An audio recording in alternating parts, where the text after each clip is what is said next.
Before we introduce the panels, I just wanted to say a couple of words about the CEEC. This is Central Eastern European Coalition. It's a coalition of about 20 organizations representing Central European region. We have some more active than the others, but overall we focus on the advocacy work related to the region. And this briefing is being prepared by this organization. For you, we have two panels today.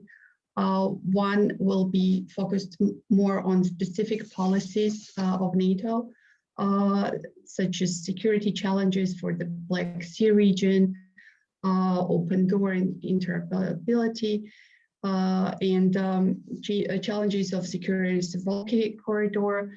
And we will have this first panel during the first hour. So if you are interested just in one, you can attend just one, but we encourage you to attend both panels. The second panel will be more of a bigger picture, introducing NATO policy and their priorities for CEEC region. And that panel will start at 11. We have two sets of panelists, and there will be two moderators representing these two panels. It's my pleasure to introduce Karen Shui, who is the Washington, D.C. Director for Estonian American National Council and also President of CEEC. She will be introducing and moderating the very first panel. Michael Saukiu, he's the Executive Vice President for the Ukrainian Congress Committee, and he will be in charge of the second panel as a moderator. And we also have Klara Wisniewska, who is the Administrative Director for the National Office of Polish American Congress, and she will be helping us to sort through your questions. We encourage you to put all your questions into a Q&A section, and we encourage you not to use chat rooms because we are not going to monitor that and your questions may be lost. So please just put your questions into Q&A, and Klara will be helping out for each panel to sort through the questions and make sure that you all get your answers. So this has been the housekeeping rules so far. Yes, one more thing, that this session is recorded. So it's just for your information that those who cannot join us today will be able to watch it as a recording. We will be posting it on our websites and spreading it through social media and sending it through your emails. So please just let us know if you need any information about that.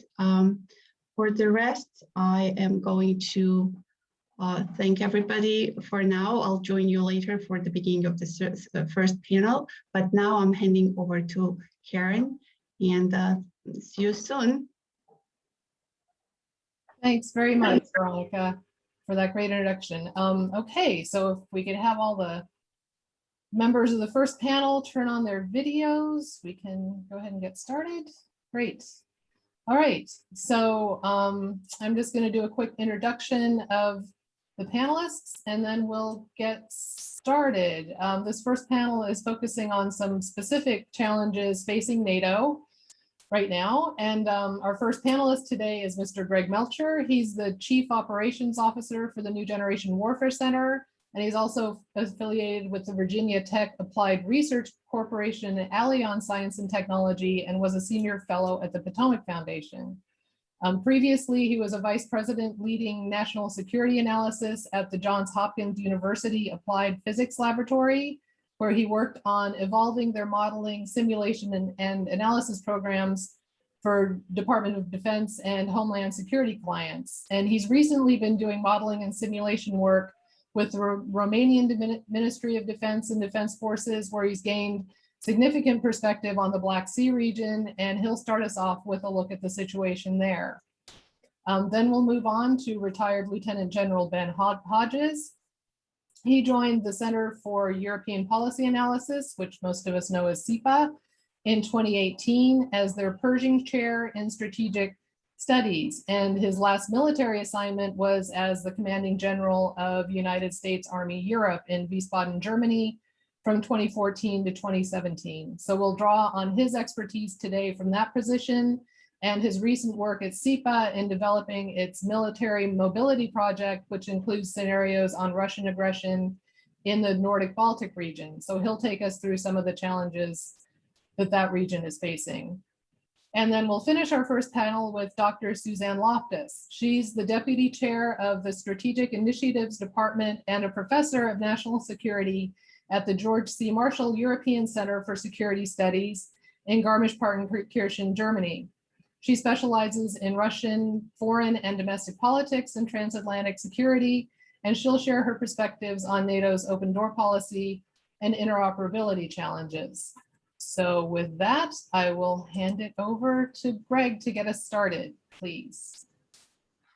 Good morning, everyone. Thank you, Karen, and the Central and Eastern European Coalition for inviting me to participate in this distinguished set of panels. I'm grateful for the opportunity, and the importance of the discussion today is much greater right now than even when this event was first envisioned a few months ago. I've been asked to lead off and address security challenges in the Black Sea region, where today we see what was a situation of so-called frozen conflicts now being elevated to the highest level of concern by the West as a potential imminent crisis. First, I want to discuss an overall strategic impression when I think of the threat by Russia facing the region overall, then focus on the Black Sea more specifically. During the days of the Cold War, we had a well-defined front known as the inter-German border that divided West and East Germany. It had a very dense force-to-space ratio. The Allies knew which part of this border they were responsible for defending, and they regularly trained for it in a series of exercises known as Reforger. When in 1990 the wall fell, the Central and Eastern European countries were freed from Soviet control, and the hope for everlasting peace was at hand. We worked to enlarge NATO to incorporate these countries, but it was at a time when we envisioned a peaceful Russian Federation, not the federation that we deal with today. In a physical sense, we've had a very long front that starts in Svalbard up in the Arctic, that travels south through the Baltic Sea region, down through the Balkans, Caucasus, and Black Sea, and ends in the Eastern Mediterranean. Further, we now have a huge challenge in the information space, where information is used as a weapon by Russia as they attack our democratic institutions and seek to sow chaos in our societies. My expertise, as Karen mentioned, comes from conducting quite a few operational strategic level simulation exercises at various locations along this long front with Russia, including an event just last week in Romania. So we face many issues in the Black Sea region today. Beyond Russia's seizure of territory in Georgia and Ukraine, we see their continued buildup of forces that serve to dominate the region. Crimea has become a bastion of anti-access, area denial, and power projection capability, both from offensive and defensive missiles and from an increase in naval warships. They're attempting to control and at times to close the Azov Sea and other parts of the Black Sea, from the building of the Kerch Bridge to the sea control they execute in the region on a daily basis. And do not forget the recent incident where they took into custody a Ukrainian ship and its crew for transiting through waters that they had every right to be in. And once again, they are now declaring a wide area around Crimea as a keep-out zone for military maneuvers over the next 6 months. I think it starts on April 24th.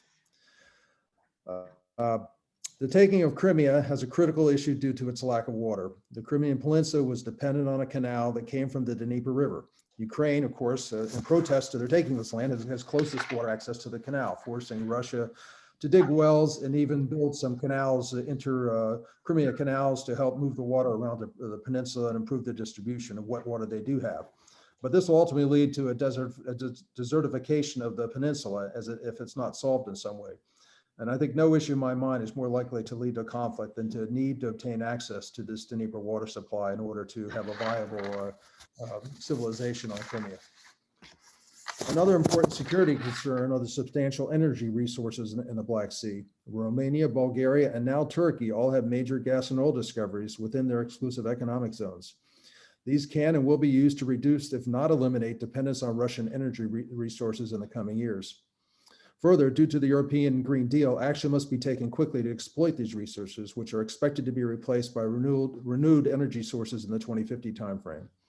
This adds an additional complexity to an already complicated geopolitical and security situation in the Black Sea region, and you can see how this further complicates Russia's unilateral actions to, for example, to close part of the Black Sea from military maneuvers, and just the potential for, oil rigs getting in the way of military operations and things like that, or that maybe control of them may be a cause of some military operations.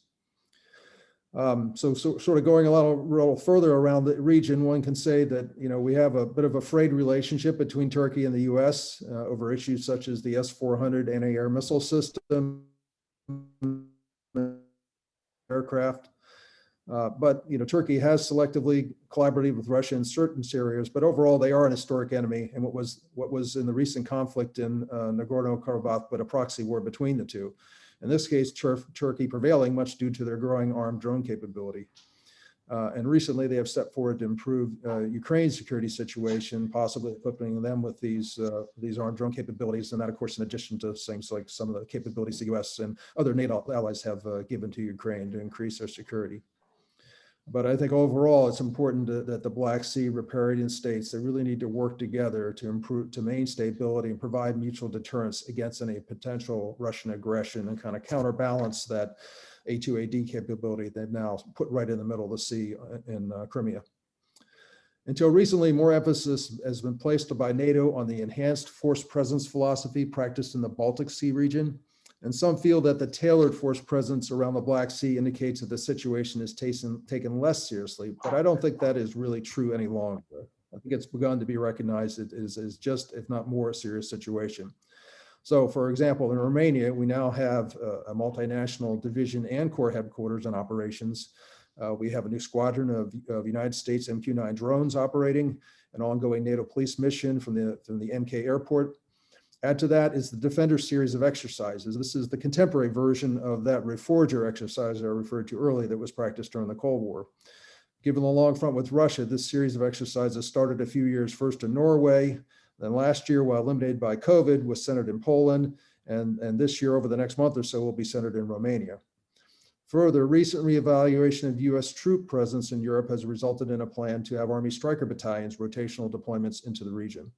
I think these are all very positive moves and will further help to address and how to improve these are all positive moves and will also help to further address how to improve allied military mobility into the region, which is in itself another challenge that is difficult for allies to get to the region due to geography, conditions of roads and bridges, and limits in the Bosphorus Straits due to Montreux Conventions. And maybe someone later will mention a thing about some of the initiatives that are going in that area. Okay, to wrap up, my assessment overall is that many actions by the West are helping to improve the security capability in the region, and together with more targeted sanctions can deter Russia. But I also believe that they have an overwhelming force and can likely take what they want before the West can stop them. That will be in high cost in terms of soldiers' lives on both sides of any conflict. But I also think that would probably turn the West once and for all uniformly against them. And hopefully that'll be enough to two lines. I think it would be devastating. So I'll leave with a final thought, and is that full deterrence in this region really can't be achieved unless you think along that long border and attempting to have deterrence across it all. And that requires NATO, EU, and partner nations to work together in a unified way for deterrence across all regions of Central and Eastern Europe. Back to you and for questions. Thank you.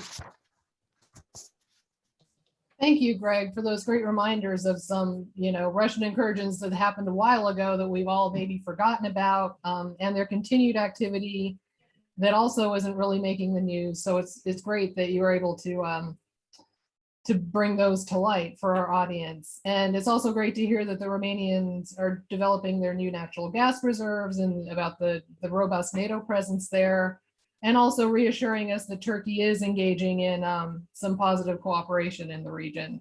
That was all really great points you made. Thank you.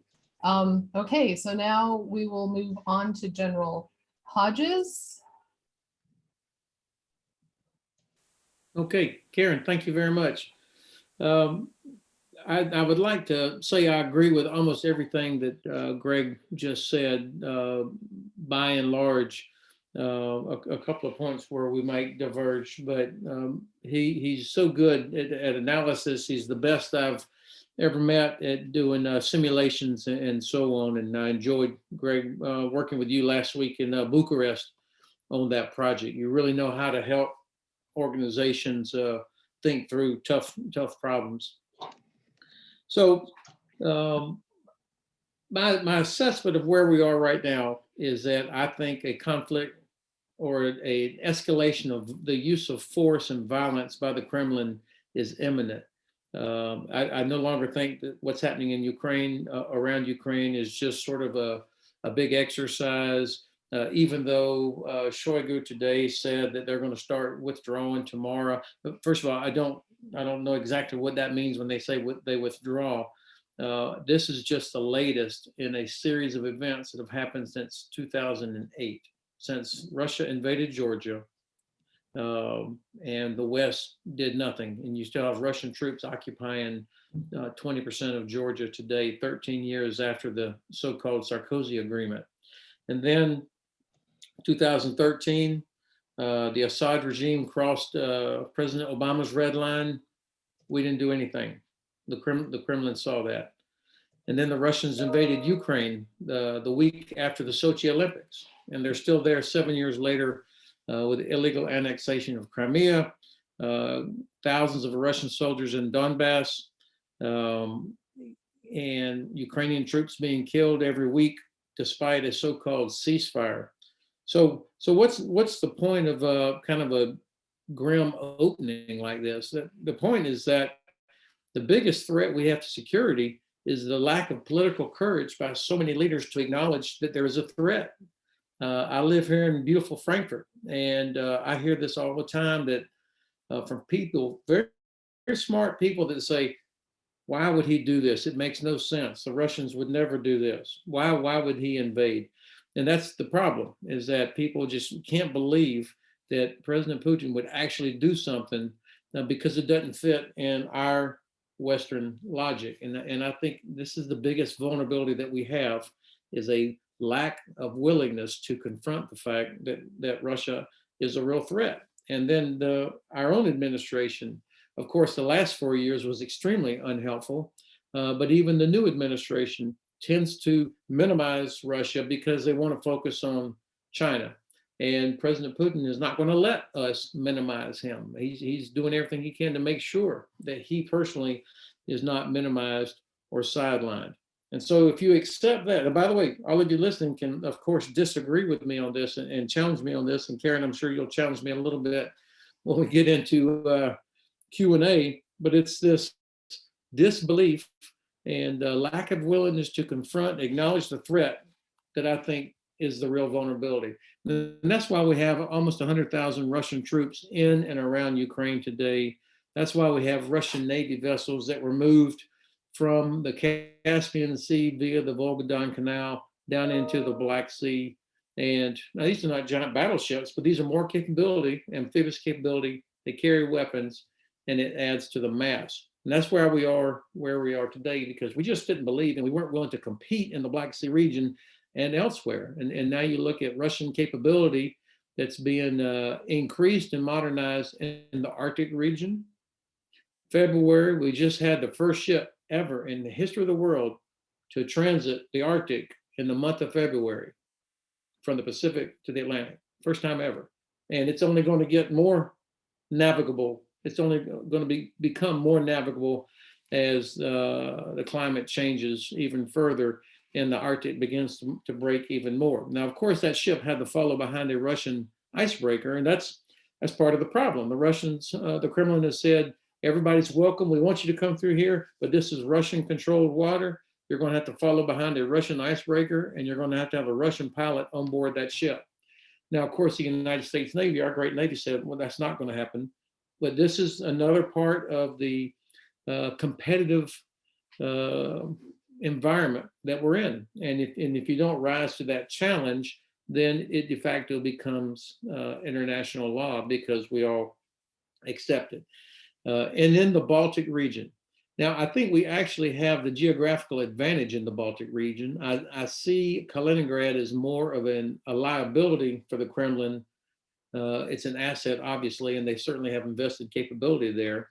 But if Estonia, Latvia, Lithuania, Poland, Germany, Denmark, NATO allies work together, and Norway, along with Sweden and Finland, we should be able to achieve sea control in the opening days of a crisis, if we had to, because we can have the geographical advantage. And of course, land-based systems in Poland, from Germany and into Poland, could strike targets inside Kaliningrad to neutralize the air defense systems, the anti-ship systems, and so on. But this would require a lot of practice that we haven't done yet, a lot of training, and it would require a degree of cooperation and synchronized command and control that we don't have yet. The pieces are there, but we haven't exercised that specific scenario to the extent I think that's necessary to ensure that we can do that. The requirement for cyber strikes, air, land, sea-based strikes, to be able to neutralize Kaliningrad. Now, I'm not saying that combat in this area is imminent. In fact, I would say it's unlikely. But I also have not met a single person yet that claimed that they knew that Russia was going to invade Ukraine the week after the Sochi Olympics. Nobody had really anticipated that, or they haven't stepped forward and claimed it yet. And so I think the job of deterrence is to make sure that those kind of things remain unlikely. And you do that by demonstrating that you are prepared. And the only way we can be as prepared as we need to be is if we acknowledge that there is a no kidding real threat with a person in charge on the other side who's willing to use any and all the tools necessary to accomplish what he wants, is to undermine NATO, to continue to destabilize nations along his border. Now, a couple of specifics. Karen mentioned the Suwalki Corridor at the beginning. We locked in on this particular area when I was still in U.S. Army Europe, and I've continued to watch it closely because it is a vulnerability, potentially, if we're not prepared. The Suwalki Corridor is that piece of terrain that connects Poland to Lithuania, and by extension, Latvia and Estonia to the mainland of Europe, the continent of Europe, and the rest of NATO. It's a small corridor. We call it a corridor because it's between Kaliningrad and Belarus. And a corridor is something you want to keep open. A gap is something that you want to close. And we want to keep this open, obviously. And the way to do that is for Estonia, Latvia, and Lithuania to continue doing what they're doing now, to make themselves indigestible, although the three nations have got to do more cooperative work to be able to support each other with long-range fires, to be more efficient with defense spending, and to continue to work closely together with intelligence sharing. But aside from that, we have got to get what General McChrystal used to call the unblinking eye, a combination of land and air and space-based systems for intelligence collection and analysis, but also it fuses all the other sources of information into a place so that we can see what the heck is happening. It won't be a column of tanks coming over the horizon, which is what Lieutenant Hodges expected back 40 years ago when I was a lieutenant in Northern Germany. It's going to be much more difficult to ascertain what's actually happening.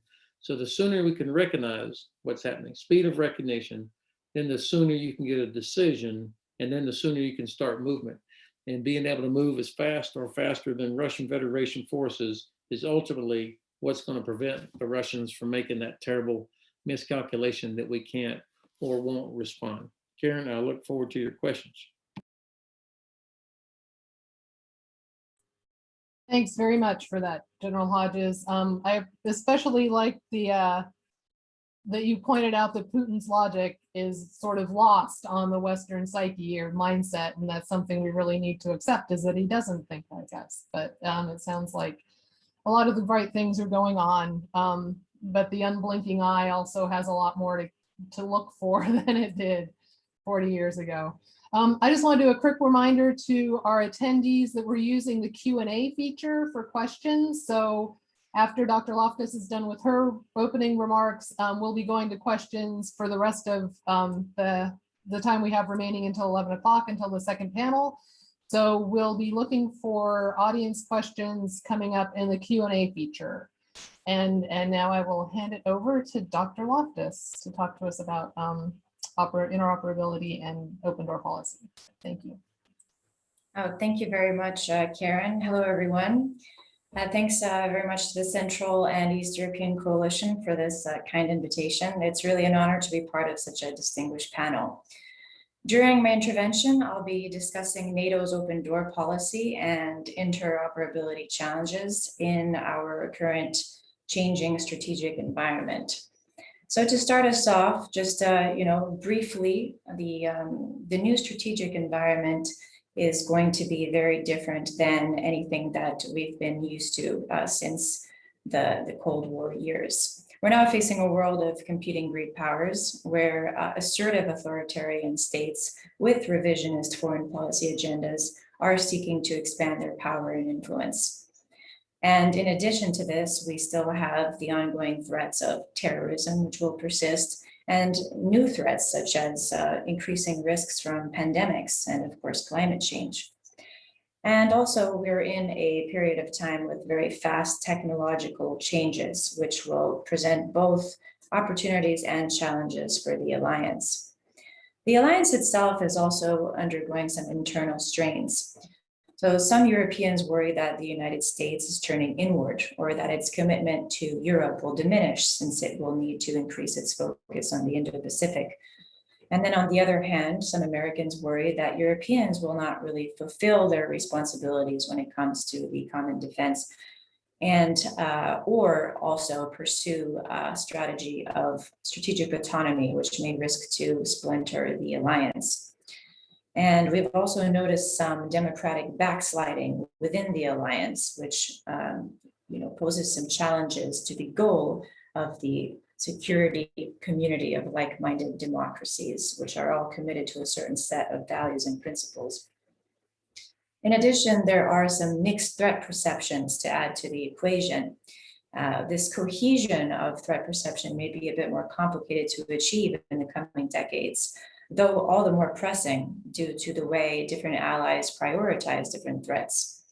So where NATO once faced one big threat in the Cold War, now it faces two systemic rivals, along with all the other threats, such as terrorism and instability on the southern periphery, technological changes, energy security, hybrid and cyber threats, outer space now, and of course, arms control. And so the very plurality of these threats, and the differing weight that each ally attaches to these threats makes the process of reaching consensus on priorities harder.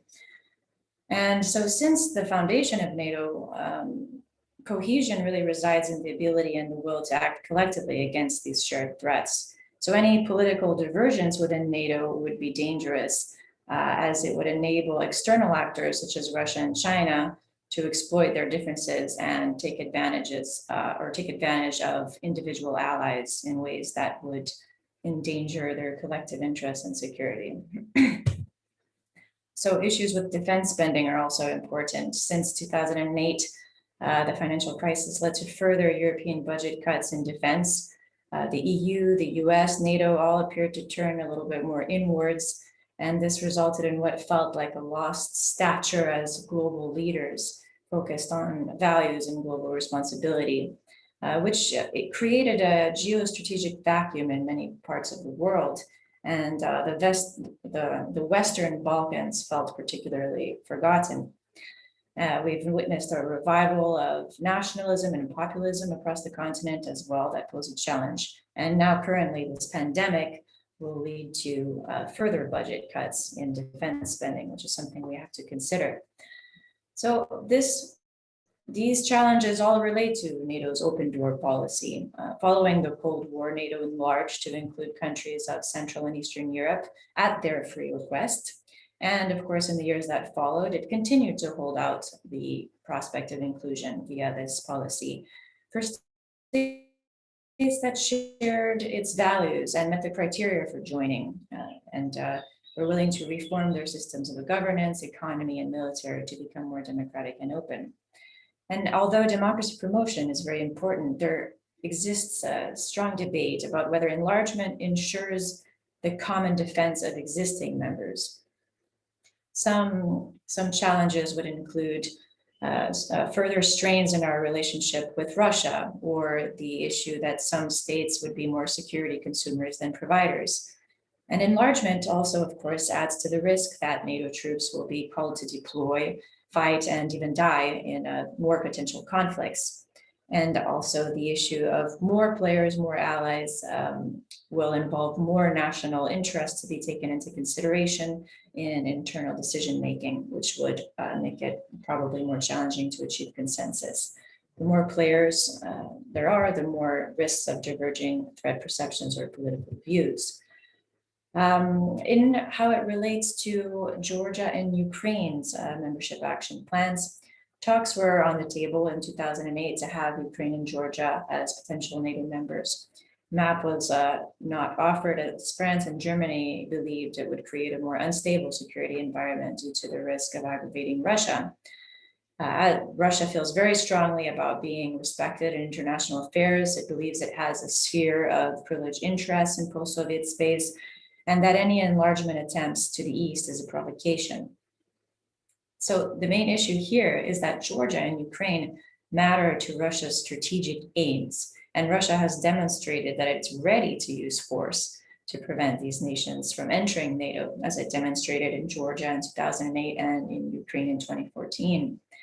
So what we really need to assess here is that if the West does offer Georgia and Ukraine MAP, in other words, it must be entirely prepared to have an effective deterrence policy and sufficient capabilities to defeat Russia in the event of a war. This translates to both political and military will from all allies to defend these nations. But any move to deny MAP to Kiev and Tbilisi is a de facto, or is basically representing a de facto Russian veto over NATO enlargement. And this is not something that NATO should allow to happen. It would just be an automatic win for Russia and its goals.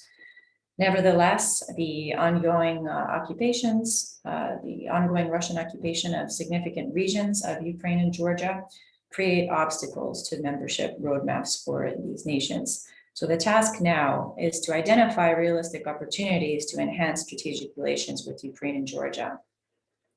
And with their extensive experience in dealing with Russian hybrid warfare, Ukraine and Georgia can play a very prominent role in identifying threats and formulating effective collective responses. NATO ultimately should seek to bring its Black Sea activities to a level that's comparable with its presence in the Baltic Sea, in order to create a balance and to eliminate any gaps in the defense of the alliance's eastern flank. NATO should definitely look to enhance interoperability with the Ukrainian and Georgian militaries by intensifying joint military exercises, intelligence sharing, and other forms of activity. NATO can demonstrate its commitment to an open door policy by developing credible roadmaps for Ukraine and Georgia, which would lead to eventual membership. And this would really also provide a boost for the reforms agenda, which would affect the community of stable and predictable democracies in the region. Both nations have much to offer, and further integration is mutually desirable. Other interoperability challenges for the rest of the alliance that are important to consider for the future are the rapid technological advances that I mentioned. And this may lead to further divides in technological literacy among the allies, which leads to interoperability challenges. And of course, the continued problems of economic considerations and the importance of each nation's military industrial base, or just decisions not to want to sell or transfer advanced systems and technologies to allies due to the risk of proliferation of shared technologies to third parties, which would endanger the alliance. So in order to fix these issues. Of course, it's all about increasing trust between allies, increasing cooperation, improving readiness, combat effectiveness through expanded education and training, increased exercises, and better use of technology.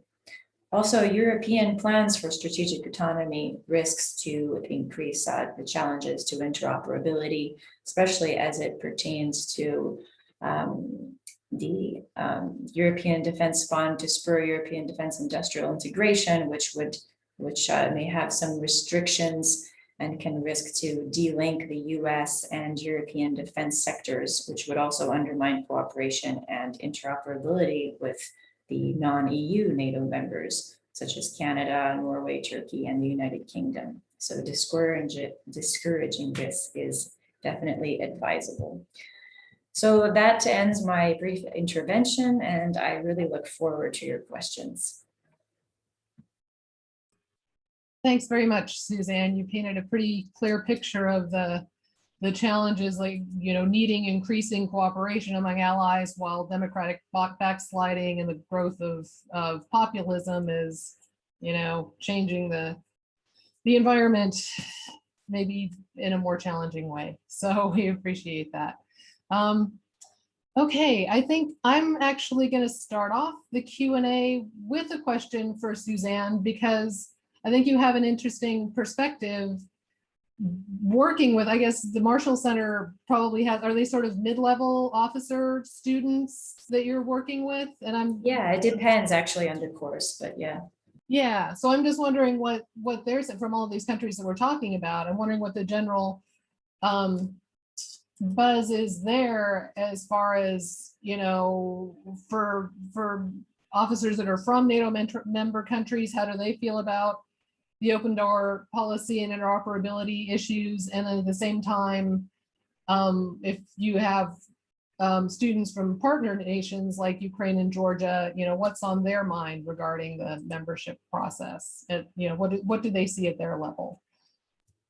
Well, coming to the Marshall Center, I really understood much better the opinions of Central and Eastern Europeans on the threats that Russia poses to the regions. So if anything, I noticed a very strong commitment to joining the West if they haven't already, and increasing Western support in their regions. So I really didn't see much of a debate about this. It's more, when is it going to happen? It needs to happen, and Russia needs to be deterred in all ways, whether militarily, economically, hybrid threats. So this really, and because I didn't see this in other parts of the world necessarily, but this was specific to all the students or participants, as we call them, that we engage with in our courses.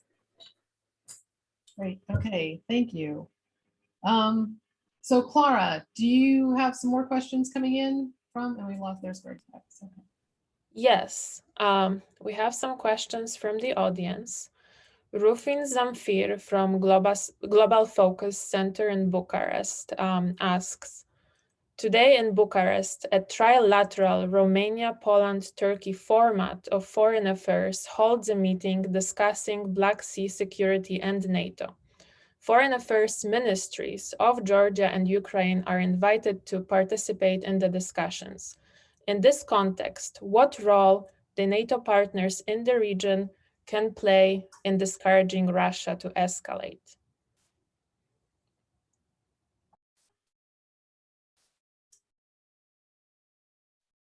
And this question is not specified for a particular speaker, so any panelist who would like to answer is welcome to. I'd like to comment on that, if I may.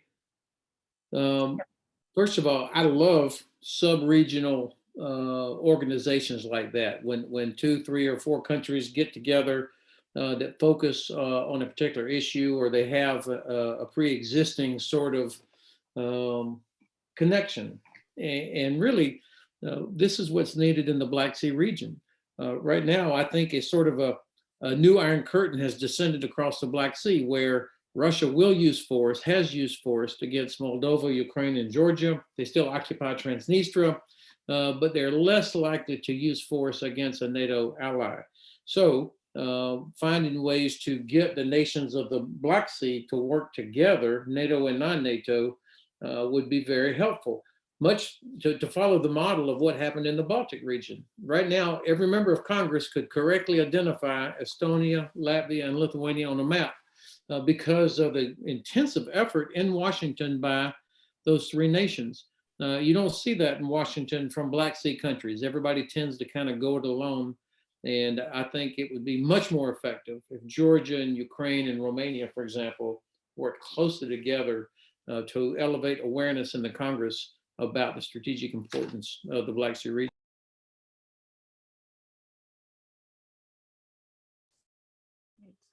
Thank you. Thank you.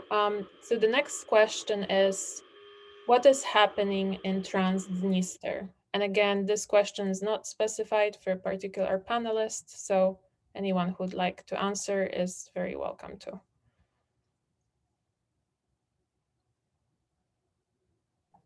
Okay, I guess I can touch on that a little bit. I think it's more of what's happening in Moldova. I mean, we've had a change in the leadership of the government there from what was more Russian leaning to now more Western leaning.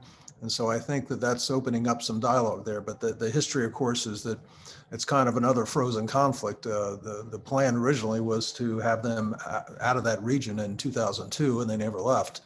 They still have a fair amount of military equipment in that region and continue to keep it there. But I think with the changes in the government, though, that may be an effort that's more addressed more frequently here in the near future.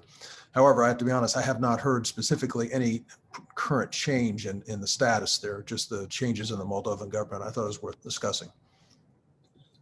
I think that Greg hits the target pretty well, but there is real capability that's in Transnistria. I mean, 2,500 Russian troops. Supposedly, some of them are peacekeepers, and many of you have heard the phrase Russian peacekeepers, PIECE keepers. They show up and they keep a peace, and that's what's happened in Transnistria. And they're not going to leave there unless they're forced out. There's also the equivalent of a small division of troops made up of Transnistrians with equipment. Now, I wouldn't compare this to a U.S. Army or a German or Polish armored division by any means, but nonetheless, it's the kind of capability that can secure river crossing sites, for example, or lines of communication. And if you accept the possibility that Russia's longer-term aim in the region is to isolate Ukraine from the Black Sea, which means Odessa, then having a friendly cooperative Transnistria on the other side of Odessa would make a lot of sense for a Russian planner. And I am hopeful that President Sandu, she appears to be tough and wants to see Moldova or see Russian troops leave Transnistria and work towards reunification.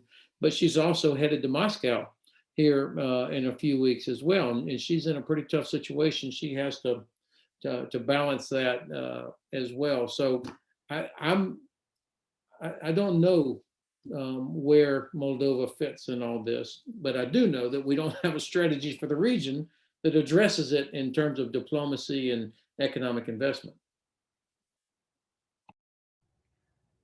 Thank you, General Hodges. We actually have one question that is for you. Lukas Milewski asks, General Hodges mentioned the desirability of increased defense cooperation among the three Baltic states. I was wondering if he has more specific thoughts on potential opportunities, especially given Baltic financial and manpower limitations. So three things right from the top that where I think there's a opportunity for cooperation. The obvious one is in procurement. Now that's easier said than done, but when you've got three small nations with small budgets to me, it makes no sense to have completely different armored tracked vehicles, for example, or different artillery or different other weapon systems. Now, certainly it's the sovereign right of any nation to purchase or have whatever it wants. But when you've got limited budgets, finding ways to cooperate on acquisitions and procurement seems like a logical thing to do. So this is an area where we've got to figure out how to do this. The second area is in the kind of the overall operational design for defense.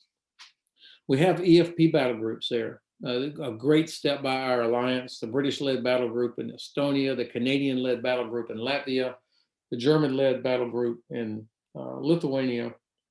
All of these are multinational, and of course the US-led group in Poland. And those are integrated into host nation brigades.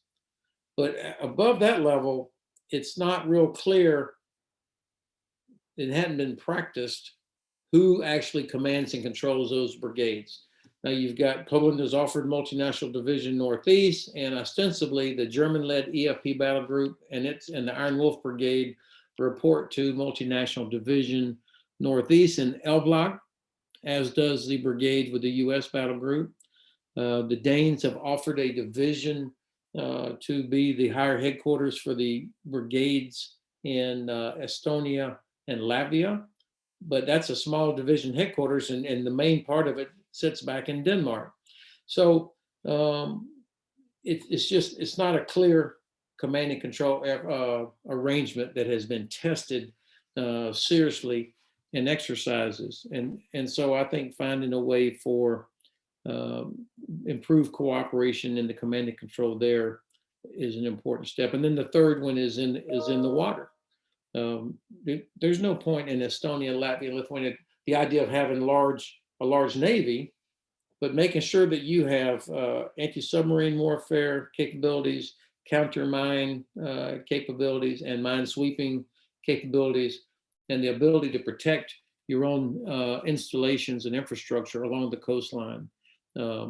This is an area where I think the water and the Russian Navy don't recognize boundaries. Thank you, General Hodges. The next question is for all panelists. Is there one non-threatening step that the NATO alliance could take to signal its intent to protect the interests of the emerging democracies of Eastern Europe?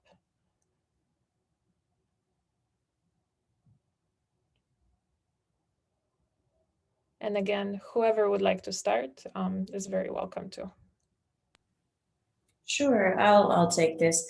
Well, non-threatening depends on to who that's for. I mean, Russia will definitely think anything that any action by the West to support emerging democracies or just countries next to Russia's periphery is a threat, both to Russia's national interests and to its regime. So probably not, but that doesn't mean that these efforts shouldn't be undertaken. They should be enhanced as the absence of the West and the absence of this encouragement to emerging democracies only creates a political vacuum for others to come in and fill.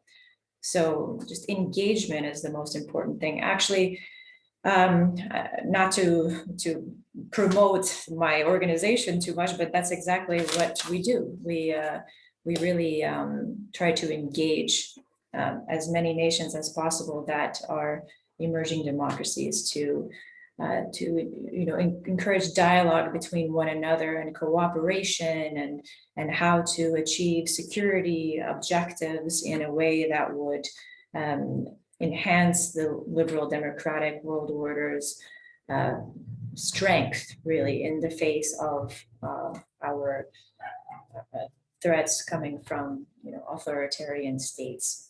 So really just engagement, forums like this. This is an excellent type of way to engage security professionals all over the world, for example.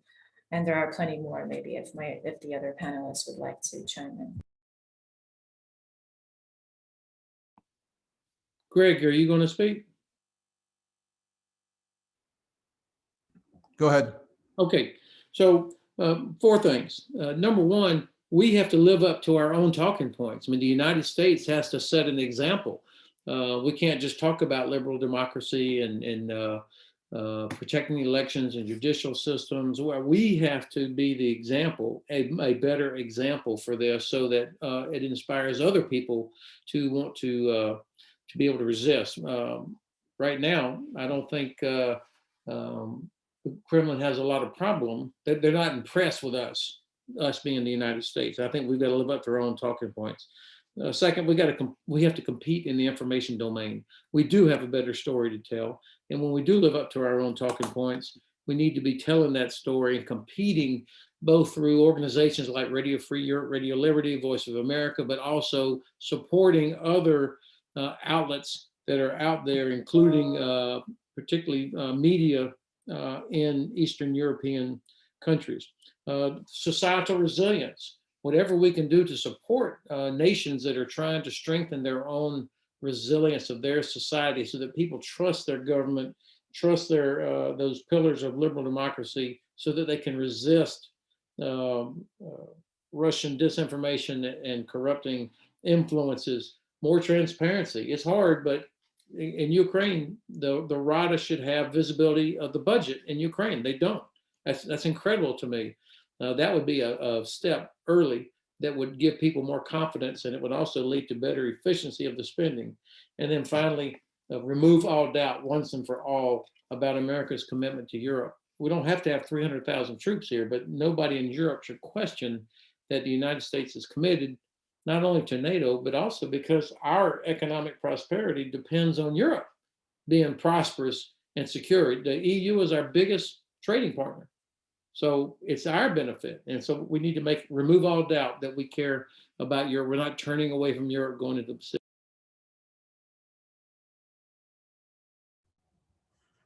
The next question comes from Yuri Kohl. He's asking, how active are Finland, Sweden, and Norway in NATO's activities? And he's also asking, who do you think could be the next most effective member of NATO when it comes to Baltic security? Again, this is not specified for a particular panelist, so I will open it to any panelist who would like to speak. Sure, I can touch on that a little bit. I know that, as I mentioned earlier, defending along this long front, that Finland, Sweden, and Norway, their air forces all practice on a regular basis together and train in the northern part so that they can have joint operations where necessary. Clearly Finland and Sweden are close and have a mutual defense agreement of some sort.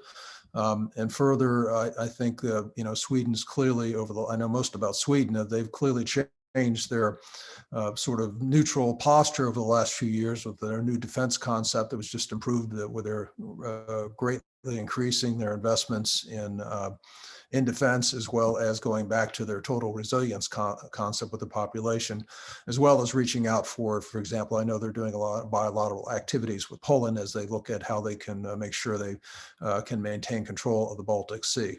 So I think these are ongoing activities that are all done either together or in relationship with NATO, although the two of them, of course, are not members.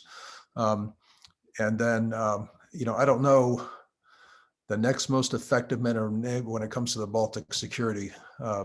You mean in terms of who would be the next member of those two? I don't know about the odds in either case of the political situation for them joining NATO, although I think in concept, as I said, I think they behave in many ways as if they are part of the alliance, even if they're not directly a member of it officially. Maybe somebody else would like to comment.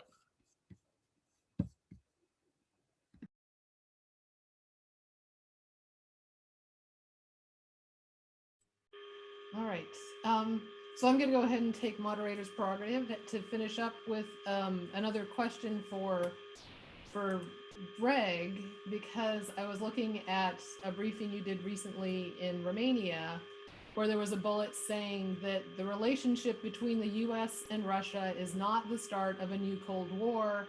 However, the US and China is a new Cold War with competing philosophical approaches. So could you please expand on that, especially as applies to the Central and East European region?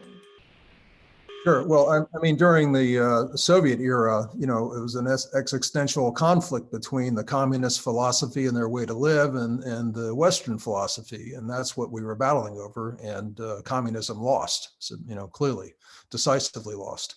And the whole thing fell apart. And anybody who looked at what it was like in Russia in those days, I don't think too many people want to go back to living like that. Now, they may want to retain the power that they had during that time.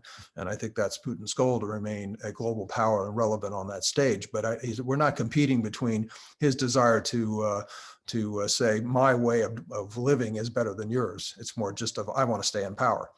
Whereas in China's case, clearly they have a different philosophy. They want to set up different institutions. They want to activate and work in a different way. They want to have control of the population in a way the West doesn't want to have. So in many ways, it's a direct competition for how the world stage and international affairs will be conducted with China. But I don't think that's the case. In Putin's case, even now, what do they do? In most cases, it's how do we sow chaos? They're not trying to have a goal. They're not trying to win. They just want to disrupt and interfere but they're not coming and saying that because we have a better way of doing it. They're just disrupting. So that's kind of the basics of where I made that comment. And so I think long term we really do have to worry about China. But I tell you, we have clearly the near term threat with Russia that's not going to go away. Thank you. I'd like to give General Hodges and Dr. Loftus a chance to make a couple last remarks on anything you'd like to comment on what Greg just said, or anything else you'd like to add. It's like Suzanne, you're up. Oh, no, I saw that there was a question in the chat about Nord Stream 2, and I just thought that would be a really good question to address, just because it identifies the challenges within the transatlantic community about consensus over the threat of Russia. And such a deal is in a way, it's controversial because it doesn't align with the objectives of achieving energy independence, energy diversification among the allies, nor does it show a lot of support behind Ukraine.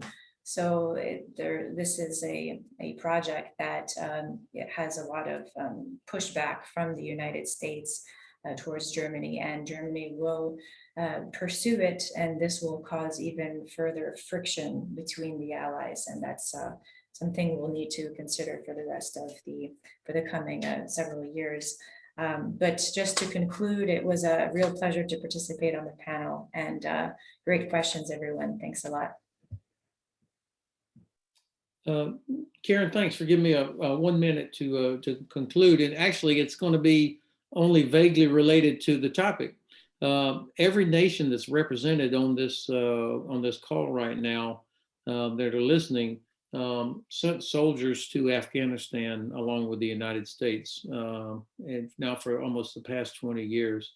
And I had the chance to serve alongside many of them when I was in Afghanistan, 2009 and 2010.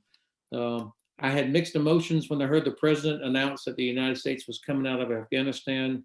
I agree with the decision, but there is a degree of melancholy because when I think of the price that we all collectively paid for this, and to walk away from it now, but it was the right thing to do. I think we gave Afghanistan 20 years at huge cost for all of us to make a better life for themselves, improved life for women and girls in Afghanistan more than they've ever had, or certainly in many decades, I should say. But we were not willing, our nation was not willing to do what was necessary with Pakistan to make sure that Pakistan could not be a safe haven for the Taliban. And if we're not willing to do that, then we can't just keep sending young women and men into, whether they're diplomats or soldiers, to Afghanistan because you can't defeat an insurgency if they have guaranteed safe haven. So I just wanted to say that I was proud to have served alongside soldiers from all the countries listening today. And I'm glad that our nation made the decision to work with allies going in and coming out together, not to make a unilateral decision just to walk away. So I guess what I'm trying to say is thank you to our allies and partners that were with us. Thanks very much. That's a great note to end on and a really important point. So I just want to thank all three of our panelists. I think it's time to move on to the next panel, and I will hand it back over to Veronica to introduce that. Thanks again to everyone for the questions too. Thanks everyone again, and we have concluded the first panel. So if you are going to stay with us for the second part, you are definitely welcome, which will be a great discussion about the bigger picture for NATO. In the first panel, you have heard many interesting points about current challenges, and I think we're ready to discuss how those challenges will manifest in the bigger picture. And our moderator today is Michael Suwalki, Executive Vice President for the Ukrainian Congress Committee, and he will introduce the rest of the panel, and I'll come back at the end of this hour. Thank you very much. Veronica, thank you.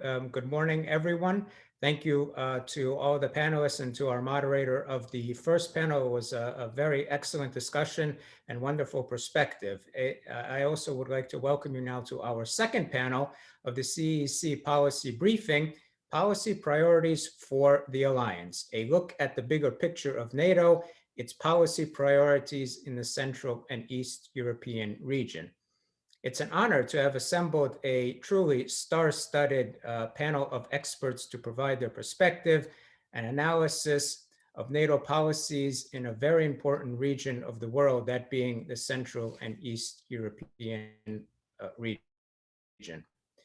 Given the context of the current events and activities in that part of the world, whether it is the buildup of Russian troops on Ukraine's border, the continued demonstrations for democracy in Belarus, the 3 Cs initiative, the infamous political Nord Stream 2 pipeline, and even as President Biden has recently stated that he wants to, quote, rebuild our relationship with our allies in Europe, we are now going to hear from our experts, from our panelists, and seek their counsel, seek their policy recommendations in all of these perspectives and in these realms. So with that, I'd like to introduce with a brief bio and a bit of an introduction of our distinguished panel. First is Ambassador Kurt Volker. Ambassador Kurt Volker is a leading expert in US foreign and national security policy with 30 years of experience in a variety of government, academic, and private sector capacities. He served as US representative for Ukraine negotiations from 2017 to 2019, and as US ambassador to NATO from 2008 to 2009. Ambassador Volker is currently managing director and co-chair of the advisory council at BGR Group, which provides government relations, public relations, and business advisory services to a wide array of clients. He has taught transatlantic relations at the George Washington University of Elliott School of International Affairs. Mr. Ian Brzezinski is a resident senior fellow with the Scowcroft Center for Strategy and Security and is a member of the Atlantic Council's Strategic Advisors Group. He served in several policy positions in the US Department of Defense and the US Congress. He currently leads the Brzezinski Group, which provides strategic insight and advice to government and commercial clients. For his public service, Ian Brzezinski has been awarded the Department of Defense Medal for Distinguished Public Service and medals from the countries of Lithuania, Latvia, Romania, and Poland. He will discuss NATO and how NATO can deter against aggression from other non-NATO, against other non-NATO members. And finishing off, I should say, is Ambassador Richard Morningstar. He is the founding chairman of the Global Energy Center and board director of the Atlantic Council. He served as U.S. ambassador to the Republic of Azerbaijan from July of 2012 to August of 2014. Prior to his appointment since April of 2009, he was the Secretary of State's Special Envoy for Eurasian Security. And from June of 1999 to September of 2001, Ambassador Morningstar served as our ambassador to the European Union. Ambassador Morningstar has also served as a special advisor to the President for Caspian Basin Energy, and from 1995 to 1998 served as Ambassador at Large and Special Advisor on assistance for the new independent states. Gentlemen, I welcome you. I thank you for being here and looking forward to your perspectives on NATO's policy in the region. Mr. Ambassador, Ambassador Volker, if we could begin with you, please. Thank you.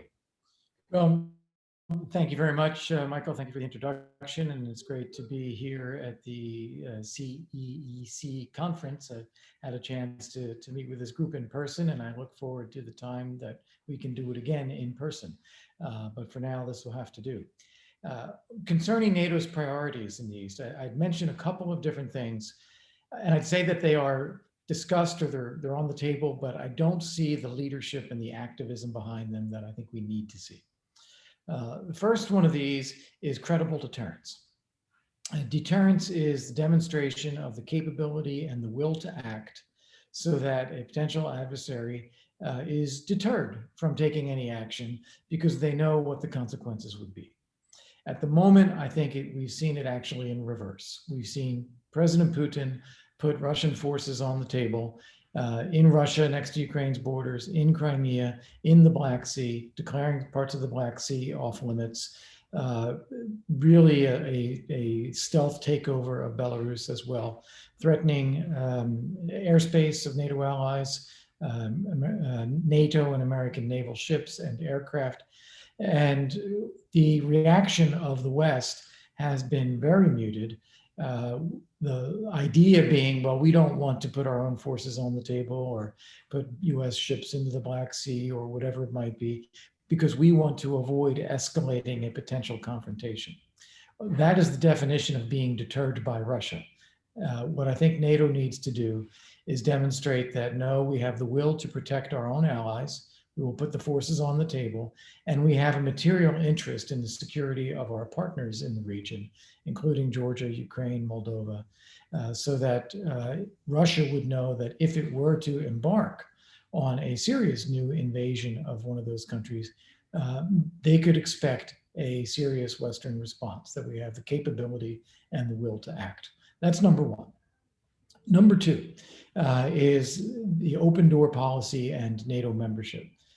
No one in NATO or even in Washington, in my view, would argue that today Ukraine is ready to join NATO. There's a lot of work that they have to do on their internal reforms, on governance, on civilian control of the military, professionalization of the military, and so forth. But it's critically important that we reiterate that the pathway to NATO membership remains open and that we intend to try to help Ukraine to succeed in getting there. It's not a passive, well, you're not ready, so good luck.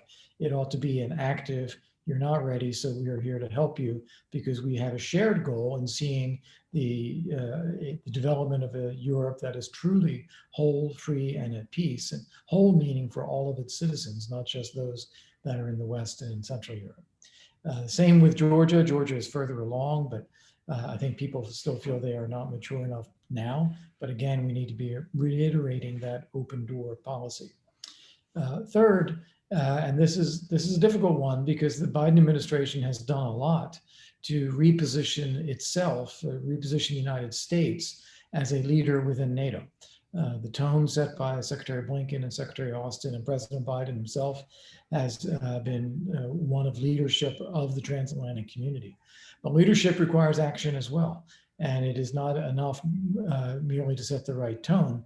It's going to be the US bringing together our allies who have different points of view about dealing with Russia, about dealing with technology and new and emerging threats, about dealing with China, and about reaching out to those countries that are still left behind, like Ukraine and Georgia.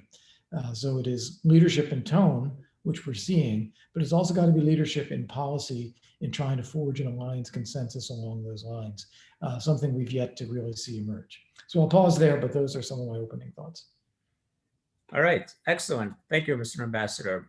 Ian, please, if you'd like to discuss a little bit about how NATO can help deter aggression in its partners further to the east that are non-NATO members. Michael, can you hear me? Yes. Great. Michael, Karen, Veronica, and others, thank you for convening this group and including me on this panel. Now, I'll jump right into the issue I think that we've been addressing both directly and indirectly concerning the crisis we face on Ukraine's eastern frontier. And that is the challenge that NATO has in terms of deterring aggression against non-member states of Europe. And this is something that the alliance has not been effectively managing or succeeding in over the last 15 years, as demonstrated by events today in Crimea, in eastern Donbass, continued occupation of parts of Georgia, and for that matter, part of Moldova.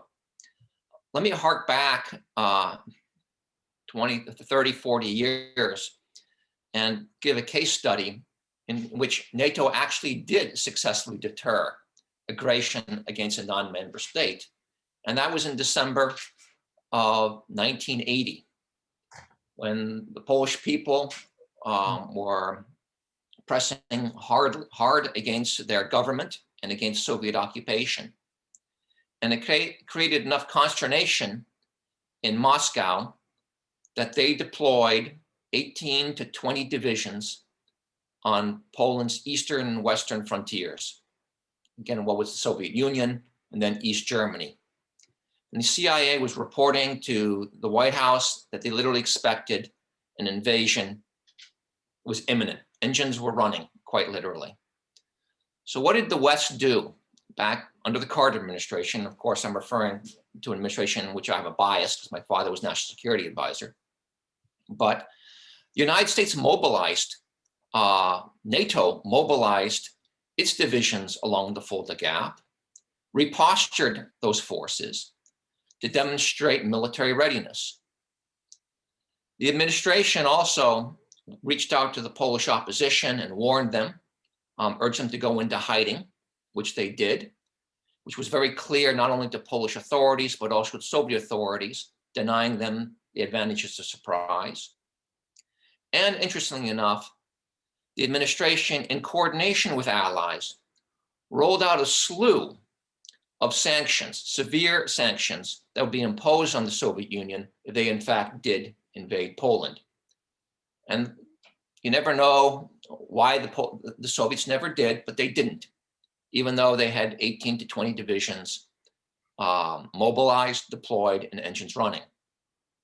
And that's a case in which NATO not only deterred aggression against a non-NATO state, it deterred aggression against a member of the Warsaw Pact. So we have precedents in doing this and doing this successfully in the past. So where are we on Ukraine today, our immediate flashpoint? We have 100 to 120,000 Russian military personnel massed on Ukraine's eastern frontier in Crimea, a level of concentration we haven't seen since 2014. I would note these Russian forces have far greater mobility and firepower compared to 7 years ago. And the Russian commanders have openly boasted that that deployment includes 2 armies and 3 airborne elements. So these are offensive forces, not to mention the strike assets, missiles and aircraft they've concentrated in occupied Crimea. You know, over the last 7 years, Russia has killed over 14,000 Ukrainians. It's displaced millions of Ukrainian citizens from their homes, and it's occupying 2 strategic realms of Ukraine. And this week, not only did it mobilize this massive force on the edge of Ukraine, it effectively sealed off portions of the Black Sea and the entire Sea of Azov from Ukraine and the international community. So they've already taken territory, more territory this week. We're not having a great track record when it comes down to this challenge of deterring aggression against non-member states in Europe. And Ukraine isn't the only flashpoint. As I mentioned, and my colleagues mentioned in the last panel, In Moldova, you've got 1,500 troops Russian troops in Transnistria, along with 20,000 tons of ammunition stored in Russian depots there. In Georgia, continued occupation of territory and an ongoing process of borderization that is not only destabilizing, but is the seizure of territory from Georgia. And in Belarus, Putin has not only physically enabled Lukashenko to crush the democratic aspirations of the Belarusian people, he's increased Russia's military presence there. So how does the alliance more effectively deter aggression by Russia against European non-NATO states? Let's just look at Ukraine, which is timely and urgent. Got to have a comprehensive strategy that is not just articulated, but also features real actions, the exercise of political, economic, and military power. Let's look at the diplomatic dimension. I think it's not bad that Biden has reached out and said, let's have a summit meeting. Engagement is good. It's a form of communication, but it's got to be complemented by determined and substantive economic and military actions.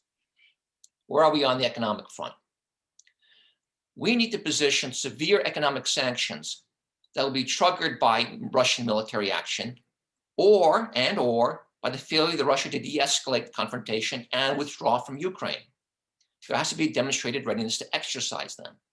And here I think the West is faltering. Look at the Navalny sanctions. A bunch of sanctions against a bunch of Russian prison officials. That's not changing Putin's calculus. The more recent Biden sanctions are stronger, and they do reflect they're indicative of a readiness to escalate them, but I still think they're sufficient. And it's interesting, these most recent sanctions didn't even address the situation on Ukraine's frontier. What signal does that send? The West needs to lay out a clear set of sectoral sanctions and the triggers that will lead them to be unleashed. We need to bolster Ukraine's military capability. We've talked about that, but we're slow. We need to be moving air defense systems, armed drones, more anti-tank equipment, and other capacities into Ukraine now for the Ukrainians to use in their own self-defense. We have to be adjusting our own Western NATO's force posture. You know, if Russia's going to do these big military muscle movements, like we did back in 1980, we should have our own muscle movements. What have we done so far in terms of military movements? I think the answer is a big zero, aside from canceling the movement of 2 US ships into the Black Sea. Here's some things we ought to be considering. Why doesn't the United States move one of its battalions in Poland into Western Ukraine for an unannounced exercise? The United States Air Force has a long scheduled Agile Combat Employment exercise, an ACE exercise in Poland occurring this week with F-15s, F-16s, and C-130s. What about a sudden unannounced exercise in Western Ukraine? The assets are there. Could NATO create a multinational unit and deploy it to Ukraine to support training and readiness? What can our West European allies do along these lines? And then, I completely agree with Kurt. We've got to give countries like Ukraine that desire NATO membership, that are contributing to NATO operations, they have to have a clear path to membership. Otherwise, we're leaving them in a zone of ambiguity that just whets Putin's revanchist appetite. So when it comes down to deterring aggression a little bit beyond NATO's frontiers in countries like Ukraine, Moldova, and for that matter, Georgia, we've got to not only talk, but we also got to take action, demonstrable action, both in the military and economic sides. And to date, we're not doing that at a sufficient level. Thank you. Ian, excellent remarks, and thank you very much for all those recommendations as well. I think that I have a few follow-up questions, as a matter of fact, which I'll get to in the question and answer period. But thank you, Ian. Excellently done. Ambassador Morningstar, please, looking at your perspective for energy security when it comes to our NATO allies in Europe, as well as if you could give an overview as well as the Nord Stream 2 pipeline, and obviously the consternation that's happening within our European allies and efforts here within the United States to try to sanction that particular entity. Mr. Ambassador. Okay, thank you, Michael. I remember fondly as when we were working together on Ukraine, going all the way back to the 90s. Right. And it's also great to be with old friends like Kurt and Ian. I'll talk a little bit about NATO and energy issues also, and I'll answer your questions, but also, where the US should be at this point. First, I would emphasize that European energy security is a NATO issue. And I think NATO does look at it seriously, needs to look at it even more seriously. Most simply, the forward positions that we've talked about have to be energy secure. Part of that actually involves looking at new technologies, new renewable technologies, which will help secure and guarantee energy to forward positions. NATO also has to be very much involved in countering asymmetric threats to NATO members. For example, with respect to cyber threats and cybersecurity. This is something that can be worked on within NATO and with member states. NATO also needs to work with all of the member states to ensure that each state has a secure energy infrastructure. And also, NATO has to work to prevent malign interference from Russia, also from others, that could weaken the political unity among all of the NATO members. So NATO has to consider energy issues very seriously. The United States has to continue to support European energy security on a bipartisan basis, whether or not Nord Stream happens or doesn't happen. And there's going to be a lot of Russian gas that goes to Europe or comes into Europe in any event. We have to support on a bipartisan basis and continue to support on a bipartisan basis the 3 Cs initiative, which you mentioned. There's been congressional resolutions in support of 3 Cs. The Biden administration is strongly supportive of it. And this will help improve the infrastructure throughout Central and Eastern Europe to make it more difficult for Russia to exercise malign influence, not just in the energy area, but also in the digital and the transport area. We have to be sure that the new Development Finance Corporation implements its $300 million pledge to be part of the 3 Cs investment fund, which will help create these projects. And that $300 million can be leveraged to greater amounts by doing it by investing in the form of guarantees. And we need significant German involvement, I might add, with respect to the 3 Cs initiative. We have to cooperate with Europe and with Central and Eastern Europe on infrastructure projects. We have to continue to help develop alternative sources of energy to Central and Eastern Europe. LNG is going to continue to be critical, whether from the United States or from other places. We have to do everything we can to make sure that US LNG exports are facilitated. And to those who, the environmentalists who are concerned about US production of LNG, yeah, we do have to work with partners and allies and with the private sector to work to decarbonize gas. And in that light, I think it's also important to emphasize that green technologies are directly related to energy security. The more green technologies are used in Central and Eastern Europe, that reduces the dependence on Russian oil and gas. I might also mention, and this doesn't get, I think, mentioned enough, electricity is also a huge issue, an energy issue in the region.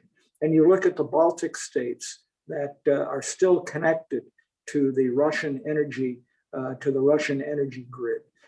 Those systems have to be desynchronized from Russia. Nuclear can help, but also green technologies can help. And it was interesting, I was involved in a program yesterday, which we had the EU Energy Commissioner, Simpson is from Estonia, well as a deputy minister from Lithuania, both of whom talked about the importance of wind power in the Baltic region, which can help to generate huge amounts of electricity and reduce their dependence on Russia. Finally, I guess I have to talk about about Nord Stream, which I feel like I've been, talking about for years. It's a really, I think, much more complicated issue than sometimes people look at it at first instance. And on the one hand, I think it's important for this new administration to have a very strong relationship and reinvigorated transatlantic relationship with Nord Stream, particularly with Germany. Nord Stream shouldn't interfere with that. On the other hand, when you look at the potential of Russian influence in Central and Eastern Europe, even though a lot of progress has been made and can be made to mitigate the effects of Nord Stream, and even more so when you look at Russian behavior in Ukraine that we've talked about, even right up to the present day with the troops on the border. When you look at Navalny, the Navalny situation, cyber attacks, the occupation of Crimea and Eastern Ukraine, how can we let a pipeline go into effect, go into operation that has a very negative effect on Ukraine, possibly eliminating transit fees, although there is an agreement that we can get into in more detail. But in effect, it's like rewarding Russia for its bad behavior. And it's even more serious now, given Navalny and given the situation on the border. So the question is there any way out of this, and that also preserves the transatlantic relationship, and then also particularly given the huge bipartisan support in Congress for sanctions? I think there's only one possible way, and we've seen no evidence that this is going to happen, and that's Germany stepping up to the plate. And stepping up to the plate and negotiating some kind of agreement that that just can't be refused. And if that were ever to take place, and I think it's highly unlikely, and there's been no indication, certainly among the present government, that it's willing to do that, it would have to include several things. First of all, the completion of Nord Stream would have to be suspended, and a moratorium would have to take place.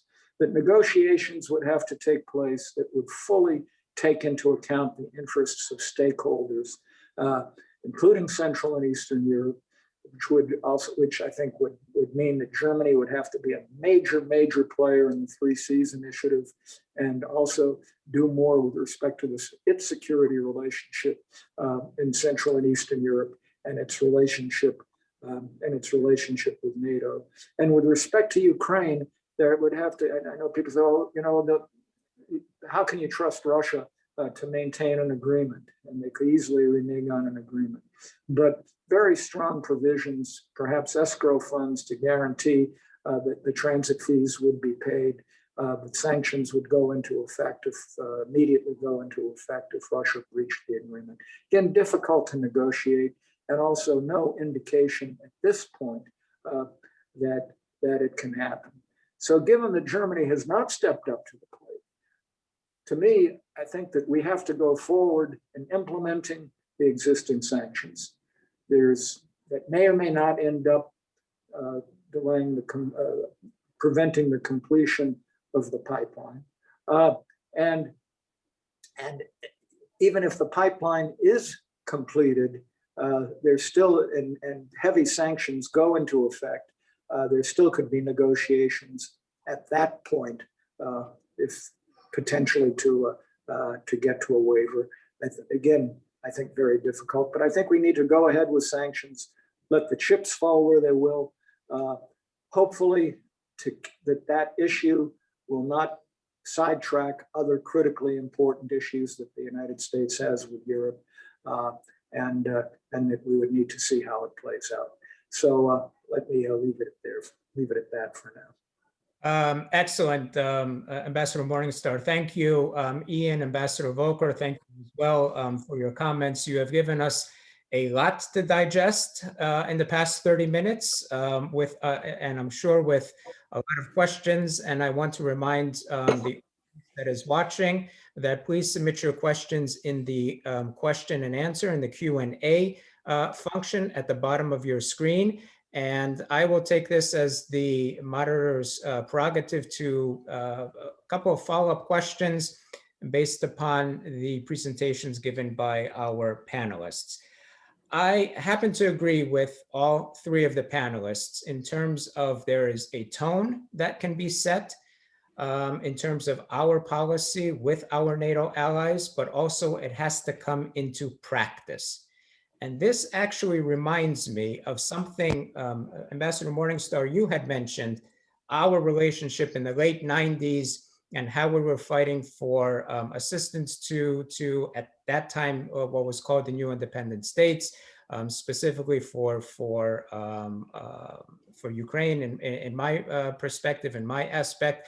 But at that particular time, I also know that since the fall of the Berlin Wall and since the dissolution of the Soviet Union, that NATO has seen several rounds of enlargement. The first one came in 1999, then in 2004. If I'm not mistaken, it was 2009, 2017, and 2020. There were 5 of them. And I, as a representative from the Ukrainian community within the Central and East European Coalition, we as a Central and East European Coalition worked hand in hand in the late 90s with the Clinton administration on aspects of enlarging NATO. And that was done in all honesty and in all frankness with a US coordinator that was appointed by the Clinton administration at that particular time for NATO expansion. Gentlemen, do you see the need for something like that in terms of putting the tone and the rhetoric there and putting something into practice to work in cohesion with our allies for this open door policy for those aspirant countries of NATO? I'll leave it to whoever would like to maybe Ambassador Morningstar, if you could speak to that first, since you had mentioned our work in the late 90s. Well, and I don't consider myself an expert in this area. I think both Ian and Kurt can give better answers. But I do think whether or not there's a Kurt Volker type who's appointed to coordinate on these issues or somebody else, coordination on how we deal with the Russian threat to Ukraine, with respect to how best Ukraine can itself deal with those issues. I think that is critically important at this point. We have to work with our allies. We have to coordinate on issues such as sanctions. We have to coordinate on a response. If we end up divided with our allies, given the threats to Ukraine, that will become hugely problematic. But I do think that Kurt and Ian are much better equipped to answer your question from their experience. Ambassador Volker? Michael, if it's all right, or Ian, if it's all right, let me jump in. I think the first part of answering your question is to understand the difference between a special envoy or someone like that and an ambassador in the field. The ambassador in Ukraine is physically located in Ukraine, dealing with Ukrainians day to day, leading the US presence there, but is not in a position to go capital to Berlin, Paris, Brussels, Ottawa, whatever, to coordinate at a decision-making level with those governments about our collective policies. Similarly, our ambassador at NATO is doing the North Atlantic Council every day, a very high-level policy position, I might add, where you're connected at high levels in the US government, but you're dealing with the other states' representatives there. It's tremendously important for information sharing, for clarity of understanding each other's positions, for framing the issues for decision. But the decisions and all these sorts of high-level issues, whether it's about Ukraine peace negotiations or whether it's about NATO enlargement, those decisions are made at higher levels in capitals. And so it's important to have a mechanism for the capitals to communicate with each other directly and try to align their policies. That can be done by a designated special representative or a NATO enlargement coordinator, as we had before. That's one way to do it. Another way to do it is for those at a senior level in the administration to adopt it as one of their priorities, whether it's Secretary of State Blinken or incoming Undersecretary for Political Affairs, Toria Nuland, once she's confirmed. But somebody at a senior level in the administration to adopt this as a priority would be another way to do it. But the consultation has to be among capitals, and it has to be based on a policy decision at the presidential level that we will do this, and then it has to be carried out as a matter of US policy priority. Let me just add a couple of points, because I think Kurt hit it right on the head. An envoy is going to be only as capable as a commitment of the government he represents or she represents. So there needs to be a clear prioritization of this issue in whatever administration is in office in Washington. And if the president and his administration is committed to that, that envoy is going to be that much more effective when he or she goes out and hits the capitals. And Kurt is right. That's what's unique about an envoy. He can do things that the NATO ambassador can't do and the US ambassador to Ukraine can't do. And on an issue like this, you're going to need very active engagement in our West European capitals because the consensus isn't there. And it's an issue that's long overdue. I mean, I think it has been a mistake for the United States, for NATO, not to have granted Ukraine a membership action plan as far back as 2006. Because the failure to do that is communicated to Russia that we're not really certain about Ukraine's place in Europe. And that communication, either intentional or inadvertent, I think it's inadvertent, but it is nonetheless what is perceived by Putin. He wants to hear that, he wants to see that, and he's eager to act on it because reacquiring portions and not all of Ukraine is part of his ambitions. And if we're ambiguous on our posture on that, and we are signaling ambiguity when we keep Ukraine, Georgia in a geopolitical gray zone. And that invites aggression. And we've experienced that already, and we're experiencing it in an intense way today. I think all three of you really hit the nail on the head when it came to answering that particular question. I know it was a kind of uploaded and front-loaded question. I understand that. Looking for the perspective of those countries that are aspirant countries, looking at exactly what Ambassador Volker, you had mentioned. Tone is one thing, rhetoric is one thing, but obviously putting it into practice. And Ian, what you had just said is that you need the engagement coming from a higher level. You need that policy decision-making coming from a higher level. In the previous panel, as a matter of fact, Suzanne Loftus had mentioned that not giving a membership action plan to Ukraine or Georgia, as was indicated in the Bucharest communique of the NATO Summit of 2008, basically gives a quote unquote de facto veto for Russia. Would you agree with that? And also, what can NATO do in the upcoming summit? What can NATO do right now in the prelude to the summit? What can capitals do? And frankly speaking, maybe Ambassador Volker, since you are ambassador to NATO, what is the relationship between the members within NATO? How do they see a membership action plan for Ukraine and Georgia, at least those two particular countries right now? Sure. Well, it is sometimes it's a moving picture. So I don't want to pigeonhole countries too rigidly. But generally speaking, I think Germany has come to feel that it foots the bill, if you will, within Europe for decisions on NATO enlargement and EU enlargement. And it has seen them as linked in the past, and indeed they have been linked. Countries that join NATO have often later joined the EU. And so that's one factor. Another is the priority that they place on not confronting Russia. And as Russia has become more authoritarian and more aggressive over time, Germany's willingness to go along with NATO enlargement has gone down because Putin has put in place a harsh policy to try to prevent that. You have divisions in NATO where there are those who prioritize those Russia relationships or don't want to take on responsibilities that could lead to having to defend a country against Russia. And that includes Germany, Italy, France, Belgium, Greece, Spain, Portugal. That's probably the largest group there. But I don't want to pigeonhole them. There are nuances among them. And on the other hand, you have countries who have been through that very same experience of being threatened by Russia or attacked or occupied by Russia that Ukraine and Georgia are now facing.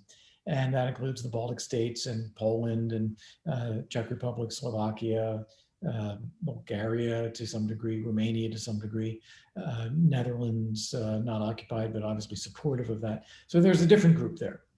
And this is where I said earlier, US leadership is essential. It's not that anyone is unreasonable, but NATO, in order to make a decision, needs to make a decision by consensus. And that means that it has to be a unified step. And when NATO does act in a unified way, it tends to send a signal that is respected by Russia and by others. So I think we can get to a point where we could really advance this. Specifically on membership action plan, I have a bit of a contrarian view. I was the action officer at US NATO in 1999 who drafted the membership action plan the first time and worked it with our Estonian colleagues and Ron Asmus and a few others to bring it into reality.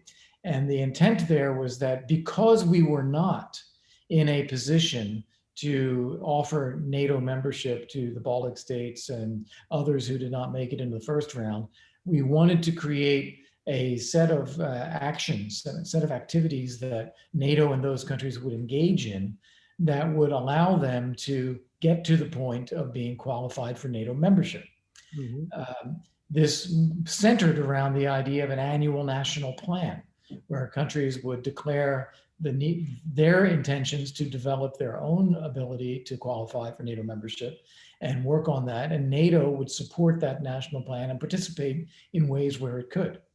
We already have that with Georgia and Ukraine through the NATO-Ukraine Commission and the annual national plan there, or the NATO-Georgia Commission and the annual national plan there. In fact, we've had a decade of this. So more than a decade of this. So there is no real need for a membership action plan to serve the purpose for which the membership action plan was originally developed. I understand the political sense of saying membership action plan. It overcomes a hurdle from the 2008 Bucharest Summit, but the reality is that we are already well beyond it. And it is more a matter of showing the leadership and building the political consensus among the allies to get us back on a pathway to making membership eventually a reality. Let me jump in very, very briefly, because I think what Kurt is saying is right on. And I do think we have to look at the reality today, which is that at least right now, membership is not going to happen for either Georgia or Ukraine anytime soon. Because of the consensus issues, if nothing else. But I think that goes back to what Ian was saying. I think that the less we talk about membership, the better, because all that does is to create disappointment and maybe some disunity. Whereas we ought to look at the things that we can do to protect Ukraine in the present situation and to deter Russia along the lines that I think you were talking about, Ian, and you may want to add to that.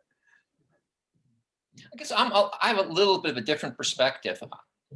I spent time in Ukraine in the early 90s when actually this issue was beginning to bubble up. And there were a lot of people who were interested in Ukraine in NATO membership back in 1993, 94. And when you look at the history of Ukraine's aspirations to join NATO, it's been one of frustration because it's always gotten kind of the Heisman from the West, including from the United States. And that has had two negative effects. One, it has, as I said before, it has whetted the appetite of those in Moscow who have revanchist ambitions. And second, it's been deeply disillusioning to Ukrainians, and particularly those Ukrainians who are driven by the most powerful transatlantic impulses, because their vision is discredited by that indifference. So whether you call it a membership action plan or not, what you need to have is something that shows clear intent and determination by the West, by NATO, to bring this to respond affirmatively to this country's aspirations. So membership action plan or something else, but it's clearly got to have a clear end goal of membership in NATO. And you do that simultaneously with what Dick and Kurt have been advocating, which is more robust support for Ukraine. In the case of military security, more robust military engagement with the Ukrainians. Not small exercises, but battalion and brigade level exercises in Ukraine, maybe even in central Ukraine, as opposed to kind of small training detachments, air exercises. That kind of communication clearly demonstrates in a tangible way, both to the Ukrainian people, the Ukrainian government, and also to potential adversaries, that the West is serious about this country. Such engagement also significantly complicates Russian military planning, which is part and parcel of effective deterrence against aggression.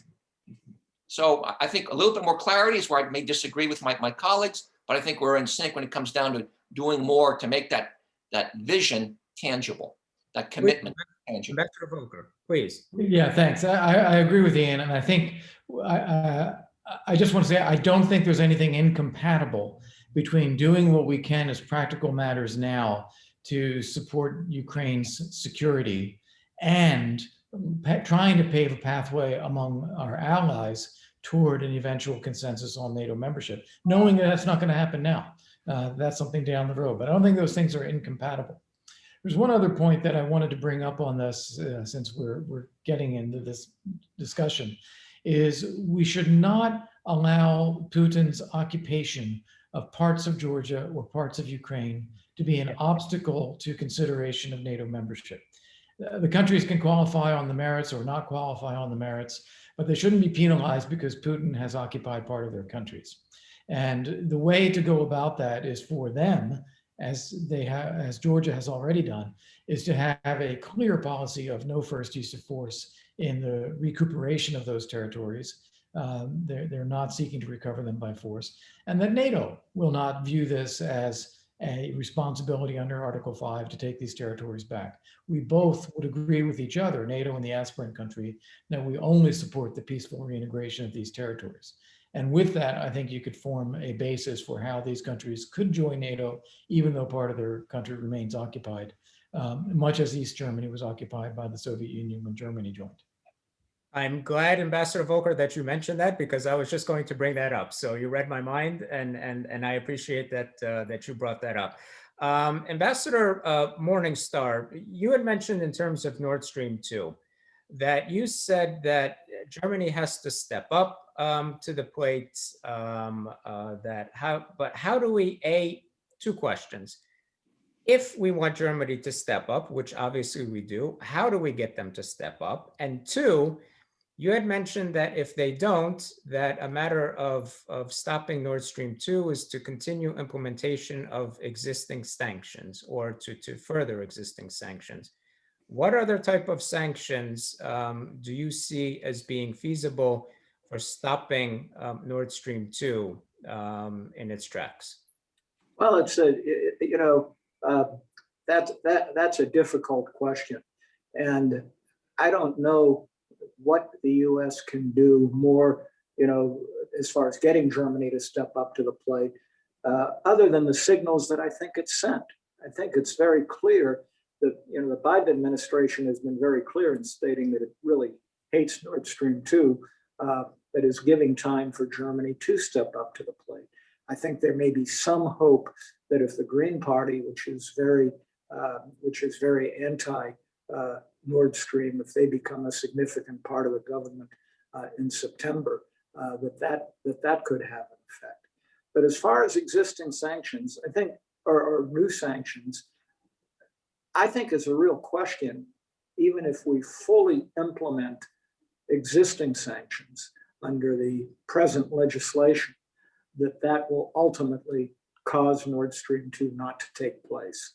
It may not. If the Germans and the Russians are determined to complete it, they may be able to do it.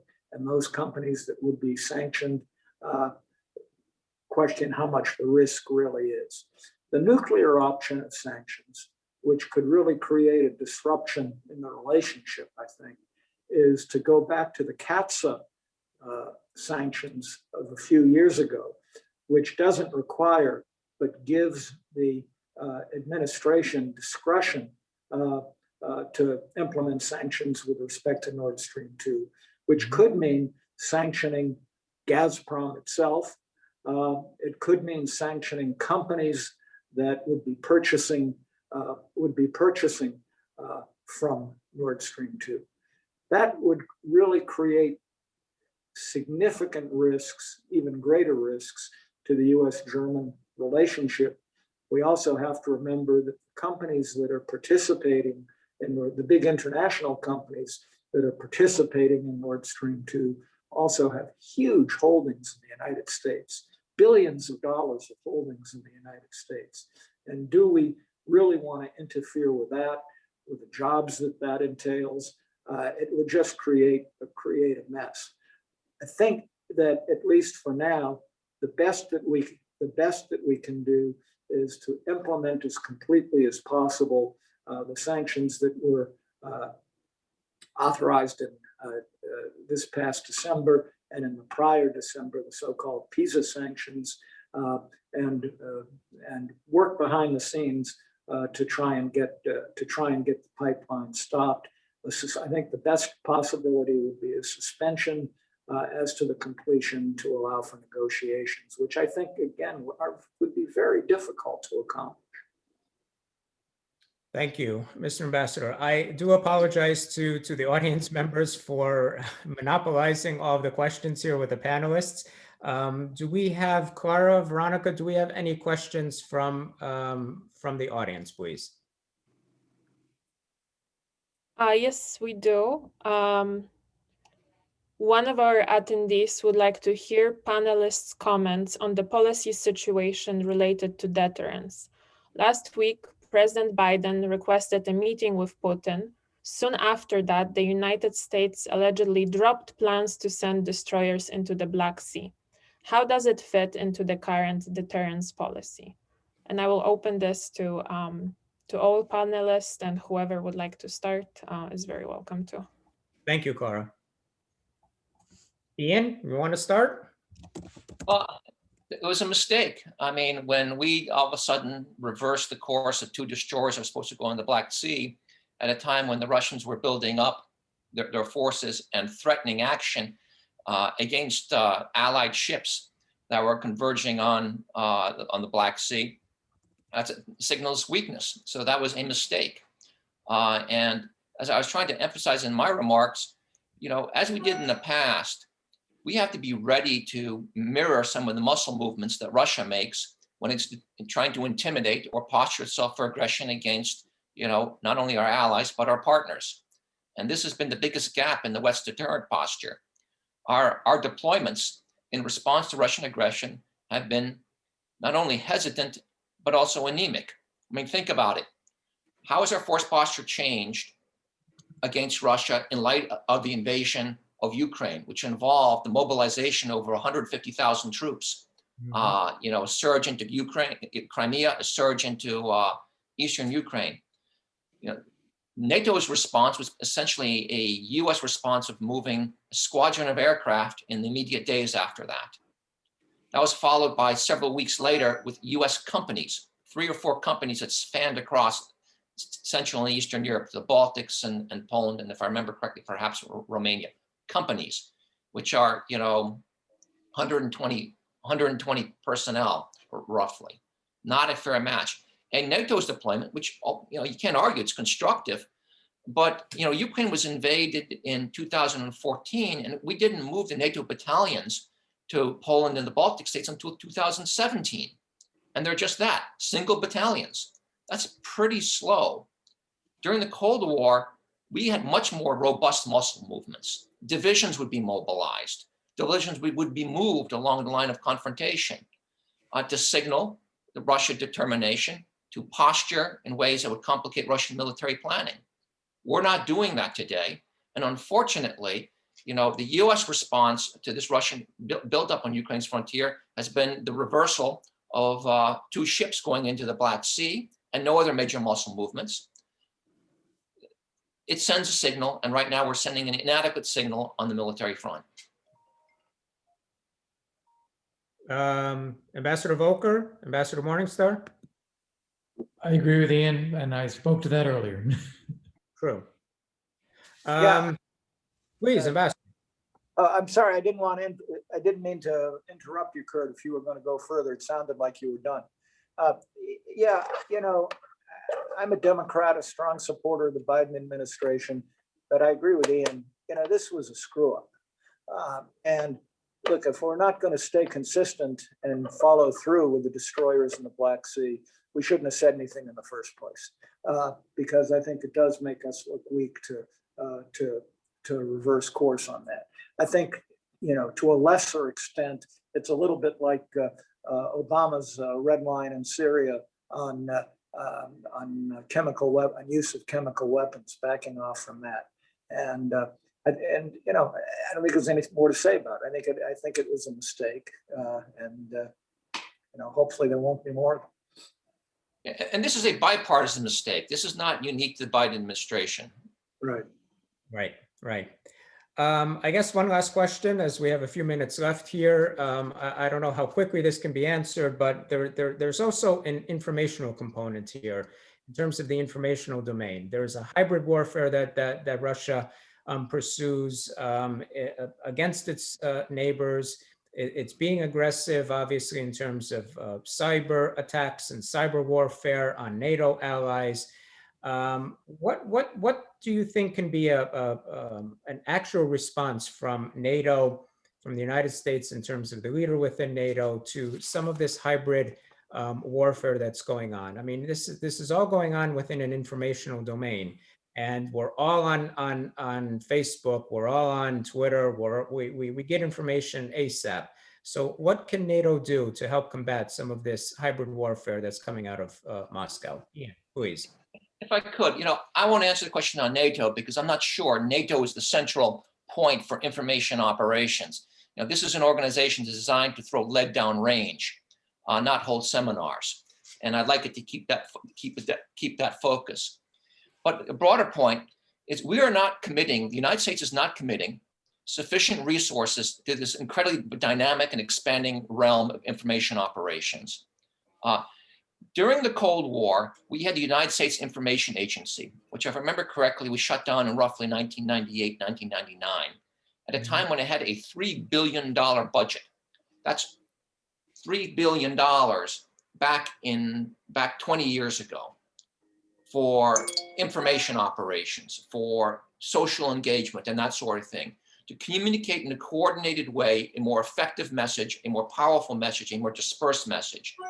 We need to reconstitute an organization like that and house under it the full spectrum of information operations, everything from cultural engagements and scientific exchanges to things like you know, broadcasting and the things we need to do in social media and elsewhere.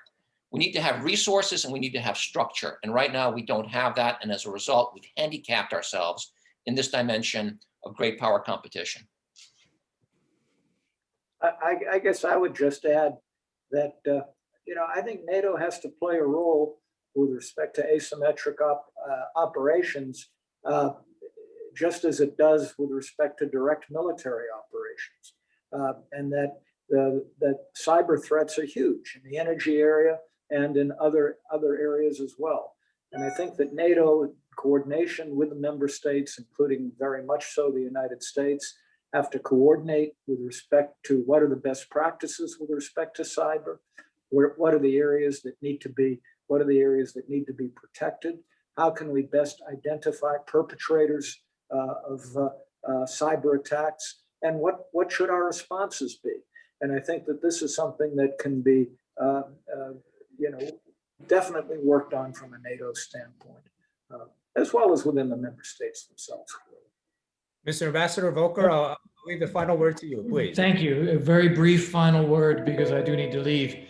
I think the best approach to all the Russian disinformation and propaganda and aggressive, misleading information that they put out there is for us to have our own very clear set of policies and actions and communicate them. I think our own steadiness and clarity is the thing that will provide a North Star in response to that kind of disinformation. You never get rid of it. You can never counter it effectively. It's whack-a-mole, but we can at least be clear about who we are. Very good. Thank you Excellent. so much. Thank you. Thank you to all three of our panelists, Ambassador Volker, Ian Brzezinski, Ambassador Morningstar. Thank you very much. Ian, if anything, I'm going to take one thing. I'm going to use that Heisman thing that you had mentioned earlier. So I'm using it now. I'll give you copyrights and trademark on that one. So thank you very much to our panelists, and Veronica, please close us out. Thank you. Everyone, this has been a great discussion. Thanks to all the panelists and all the attendees who posed excellent questions. I think if it was up to us, we already had all the issues resolved with Russia. That would be very simple and easy. Unfortunately, we're not there. So we will continue with our policy briefs. Stay tuned. We will have more and more issues covered. And we'll have better discussions later. For now, we will just close this webinar, and you will see this webinar in our links, so you can watch them later if need be. Thank you again, and see you later. Thank you very much. Take Thank care. you.